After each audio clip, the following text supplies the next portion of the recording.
అసలు ఒక ఇంటి లక్ష్మిదే ఏ కారణం చేత నిలబడుతుందో తెలుసా? నేను చెప్పట్లేదు ఈ మాట, మహాభారతంలో చెప్పిన మాట చెప్తున్నాను.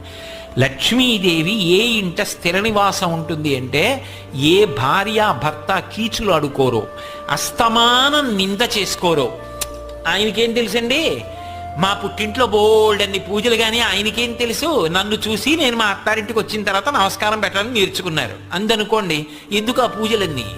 ఈశ్వర స్వరూపుడైన భర్తను నింద చేసేదానికి.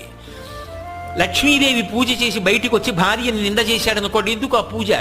నీ ఇంటి లక్ష్మి ఆవిడ సంతోషపడడానికి నువ్వు చేసిన లక్ష్మీ పూజ ఎవరికి పనికి వస్తుంది? వాళ్ళిద్దరూ ఉల్లాసంగా ఉన్నారనుకోండి, సంతోషంగా ఉన్నారనుకోండి, అంతకు మించిన లక్ష్మి ఇంకొకటి లేదు. అందుకే విశ్వనాథ సత్యనారాయణ గారి 1000 పడగ నవల్లో ఒక మరచెంబును అడ్డు పెట్టి దాంపత్యాన్ని చూపించారు. ఎంత ఉన్నది అని కాదు, ఆ ఉన్న రోజులు సంతోషం, ఆ లేని రోజులు మధురం.